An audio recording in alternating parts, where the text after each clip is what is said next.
2023년 2월 1일 수요일 매일 성경 아침 묵상 말씀은 마태복음 7장 1절에서 12절 비판과 분별입니다.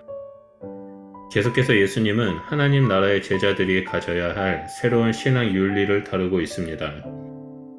앞서 재물과 염려를 다루었다면 오늘 본문 말씀에서는 적극적으로 타인과의 관계에서 올바른 삶을 안내합니다. 예수님은 하나님 나라의 안과 밖의 질서를 다양한 그림 언어를 통한 대조로 구별하며 제자의 삶을 알려주고 있습니다. 예수님은 제자들에게 신앙 공동체 안에서 지체들을 비난하지 않을 것과 하나님과의 올바른 관계 안에서 기도를 통한 적극적인 의를 추구하며 사회적 책임을 이행하는 삶을 가르쳐주고 계십니다. 묵상하게 될 본문을 보면 1절에서 6절에 비판하지 말라는 말씀이 나옵니다. 여기서 예수님께서 말씀하시는 비판은 온 유대 사회에 짙게 깔려있는 삶의 양식이었습니다. 당시의 사회에는 타인을 향한 무분별하고 가혹한 비판이 이루어졌습니다. 특히 율법을 왜곡해 타인에게 적용한 종교 지도자들의 비판도 여기에 포함됩니다. 1절에 비판을 받지 아니하려거든의 말씀을 통해 모든 인생은 종말에 있을 하나님의 심판을 피할 수 없음을 보여줍니다. 하나님은 타인을 비판하는 그 비판으로 비판하는 자들을 비판하십니다. 2절을 보면 자신과 타인을 향한 비판의 기준이 헤아림이라고 나옵니다. 헤아림은 본래 물질의 양을 측정하는 도구인데 자신에게는 너그러우면서 타인에게는 엄격한 잣대를 두는 것을 말합니다. 이런 자들은 하나님의 비판을 피할 수 없습니다. 예수님은 이에 대해 구체적인 비유로 설명하십니다.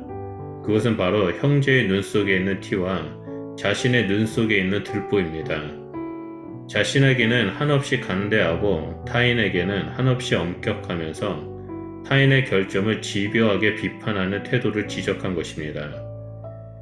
예수님은 이러한 태도를 외식이라고 말씀하시면서 타인보다 비판하는 자신이 더 큰 문제라고 말씀하십니다. 이러한 자들은 남을 비판하면서 자신의 의로움을 드러내고자 하기 때문입니다. 당시 종교 지도자들은 타인의 죄를 지적하고 율법을 가르치는 위치에 앉아 있었습니다. 이러한 종교 지도자들의 더 나은 의가 제자들에게 요구되었습니다. 제자들은 늘 자신이 하나님의 판단과 심판 아래에 있음을 인정하면서 자신을 철저히 살피는 자입니다. 그리고 타인에게 큰 결점이 보이더라도 사랑과 자비의 눈으로 바라보는 자입니다. 이러한 하나님의 나라의 가치를 따르는 자들에게는 하나님의 은혜와 복이 주어집니다. 6절에 등장하는 거룩한 것과 값진 진주가 바로 은혜와 복을 상징합니다.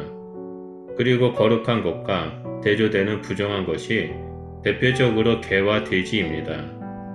이를 볼 때 하나님 나라의 가치를 모르는 자들은 비판을 일삼고 제자들은 사랑과 자비를 나누며 하나님 나라의 가치를 따르는 자임을 볼 수 있습니다. 그리고 나서 7절에서 12절에 기도에 응답하시는 하나님이 나옵니다.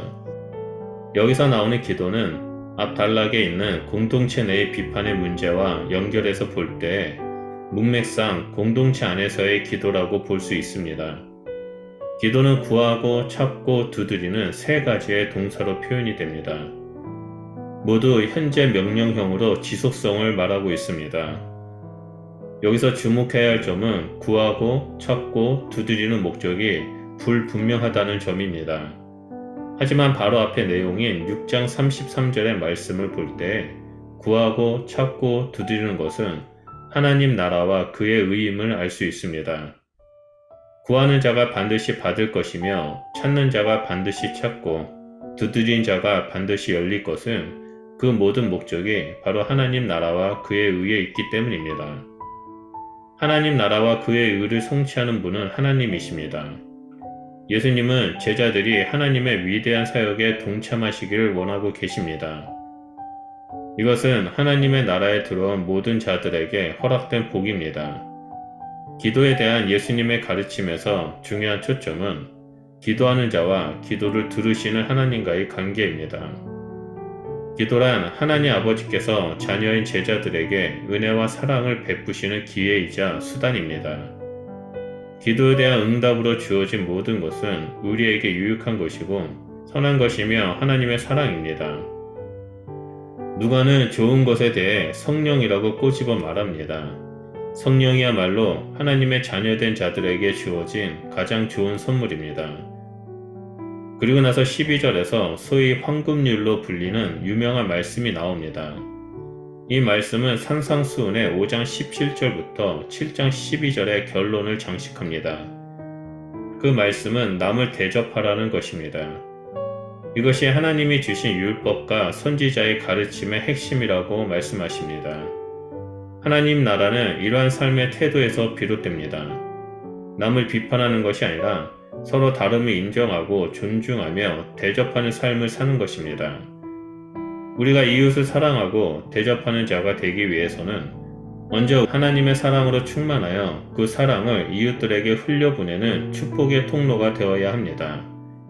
내 생각과 나의 눈으로 보는 것이 아니라 성령이 주시는 생각과 성령의 눈으로 바라보는 자가 되어야 합니다. 그렇기 때문에 날마다 우리는 성령 충만한 삶, 하나님의 사랑이 가득한 삶을 구하는 자가 되어야 합니다.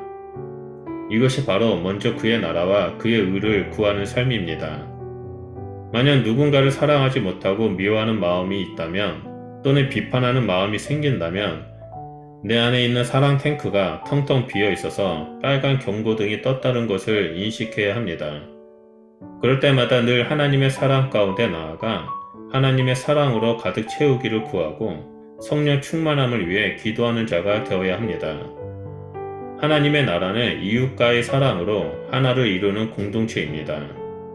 그렇기 때문에 우리는 하나 되는 공동체를 이루기 위해서 날마다 하나님의 사랑으로 충만하고 성령으로 충만한 삶을 살아야만 합니다. 오늘 하루도 하나님 앞에서 자신의 연약함을 고백하고 상대방을 존중하며 다시 오실 주님을 기다리고 기도하는 성숙한 신앙을 소유한 주의 백성이 되시길 예수 그리스도 이름으로 축복합니다. 기도하겠습니다. 하나님 감사합니다. 예수님께서 우리에게 주신 새 계명, 하나님을 사랑하고 이웃을 사랑하는 삶이 우리의 삶을 통해서 이루어지길 소원합니다. 다른 사람을 판단하고 정죄하는 자가 되는 것이 아니라 하나님의 사랑으로 사랑하고 그 사랑으로 말미암아 하나의 신앙 공동체를 이루며 이 땅에서 하나님 나라를 세워가는 주의 백성이 될 수 있도록 하나님 우리와 함께하여 주시옵소서.